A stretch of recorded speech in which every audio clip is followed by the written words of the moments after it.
Okay, that's the definition. Here's the problem. The bottleneck is usually the dentist. Damn it.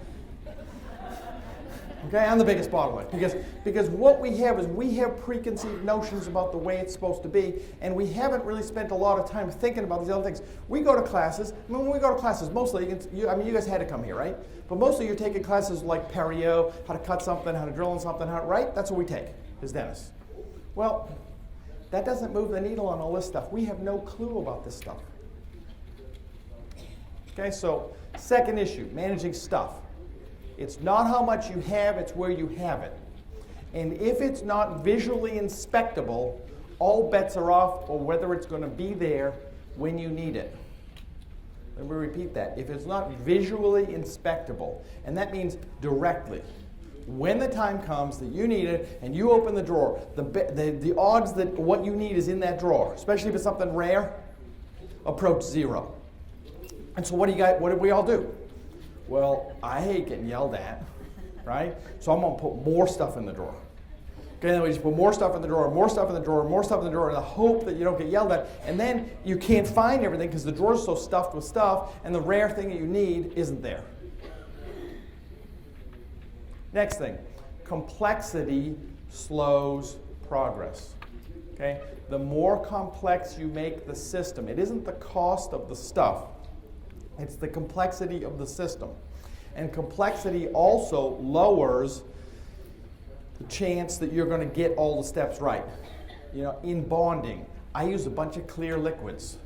Okay? And if you don't have a system, one clear liquid and another clear liquid kind of look like one another. If somebody's handing you a brush and you got the wrong clear liquid, suddenly you got something, it ain't glued to the tooth. That's not a good thing. Okay? And you know, we've got 8 assistants. And I need to be able to work with all of them. And so if we don't have a system that is absolutely reproducible, what you have is you may have the best system on earth when it works perfectly, but if it doesn't work perfectly, you have a complete failure. If you average those two together, the auto manufacturers figure this out. The first thing you want to do is you want to get reproducibility. Then you want to go ahead and pursue raising the quality.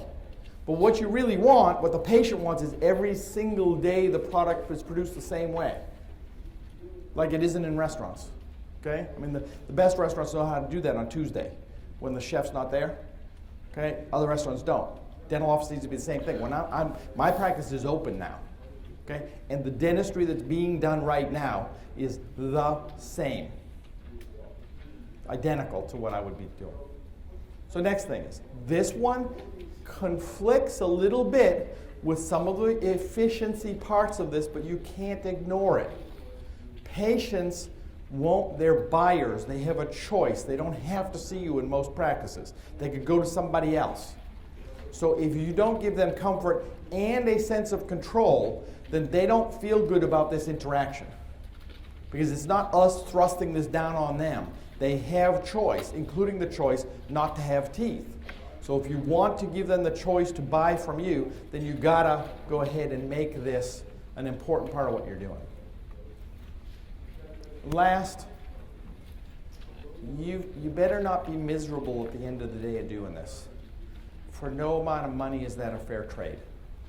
Okay, it's not okay to go ahead and have this come out of your hide. Okay, if you have to pay a price for doing dentistry, that's not okay. And it's not, it's been assumed in our profession that that's the price we have to pay for doing great dentistry. I want to make sure to say it. That's bull. Okay? That's not required. Now, if I can increase your performance by 100%, and you're somebody, I mean, some folks are genetically more susceptible to being beat up than other people. Well, if we double your performance, you could choose to go home early. You could go to the gym, okay? Or if you're physically able to, you could do twice as much dentistry. That's your choice, okay? But there's no reason that anybody here should be able to say, I am going to suffer for my life because I chose dentistry. The biomechanics of this is one part of that. That's what we think about in ergonomics. We're going to talk briefly about ergonomics. But organization for performance is actually, in many ways, the more important part, because that can just speed your throughput and reduce the amount of time you have to do the things you have to do in dentistry. You follow me on that? So I'm going to work on reducing the amount of time you have to do some of the odd things you do. I'm not going to, we'll give you some resources for the biomechanic part of this. Okay, in the biomechanical side. This is how we used to do bobsled. I mean, not a big bobsled run here, okay? Most of these people lived. Most. Doing it that way. Well, we always sucked. And can I use that in Georgia?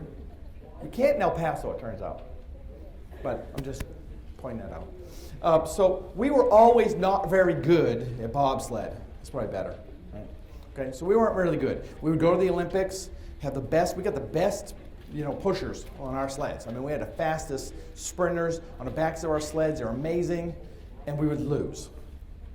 Well, after doing that for like a lot of Olympics, a guy that lived in Lake Placid area, Jeff Bodine, who was a NASCAR guy, said, have we ever put one of our sleds in a wind tunnel?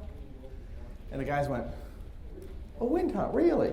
What an idea. We got flames. I mean, isn't that making it go faster? Well, it turns out when you put a US sled in a wind tunnel, our drag coefficient was about the drag coefficient of a brick. I mean, it was a brick. So that was kind of a surprise.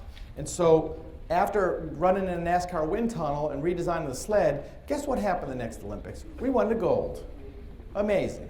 Okay, now what happened the next Olympics? The Swiss put their sleds back in the wind tunnel and made it better, and they're still winning now. So it doesn't work perfectly, okay? But the interface with machines matters. We're doing physical work. This isn't like a lawyer. We don't get paid to talk. So how we interface with the tools we use makes a big difference. And changing them slightly makes a big difference. So if this is the way you do what you're doing, and you tell me you're miserable, I'm not really shocked. If you're thinking about opening a yarn store, I'm not really shocked. Okay? That you're still doing dentistry, I am really shocked. Because this is not, and if you go ahead, the first 200 hours that I did videotape of me doing dentistry, long time ago, was hilarious. First 100 hours, I was watching that, I couldn't believe how stupid it was. The second 100 hours, I had been in practice for like 10 years. I realized those are 10 years I can never get back. Okay, I still kind of lament that. Okay, so we're going to try to minimize the number of years you can't get back here. But that is not the way to do this. Back injuries, $80 billion a year. Okay? You can do dentistry in a way that's going to hurt you and remove you from this profession. That's kind of easy. Now here's the interesting thing. What we were told is that sitting is like the best way to do dentistry, right? I'm not saying to stand. I want to make sure to be clear. I didn't say to stand. What I'm saying is that sitting is not a better physiological posture. Sitting is okay if you do it well, which 99.99% of you people do not. And if you do it badly, it's a fairly horrible position to be in. So the reason we sit is because in the industrial, they didn't have chairs. During all the dark ages, there were no chairs. It's amazing facts, I know, huh? I mean, there weren't any chairs. They forgot how to make chairs because nobody needed them because they weren't building anything. Once they started building things in the Industrial Revolution, they said, we got to sit these people down so we can get more out of them. That's kind of where sitting comes in. We can get more out of us if we sit us down because you can do little tasks better. But it's not because it's better for us. It's just we can do little tasks better. So if you're going to sit, you got to figure out how to do it. Okay? And if you're sitting this way, okay, this is not the way to sit. This is the way to know a chiropractor well. The electrical part of the chair, doctor, circuit board. Okay, I don't want to hear about your broken stuff. Or your back. So I now work with 8 assistants. I'm happy that I get to work with all these folks for years and years and years. And the lady in the middle, who's 5'9", is now my associate. Started in the practice when she was 15 as an assistant, Her mom did books in the practice. Mary Jane said, I want to be a dentist. It's like, how do you know at 15? Guess she knew. Okay. Nicole is our team leader now. Okay, so that's many years ago. I'm lucky enough to go ahead and have the honor of being with them. Sue Ann's having a baby. Sheila runs the assisting department. So they're all different heights, you'll notice. Those are all my assistants at that time. You got to figure out how to work with all of them. Okay, because the next person, even if you just have one assistant, the next assistant won't necessarily be the same size and shape.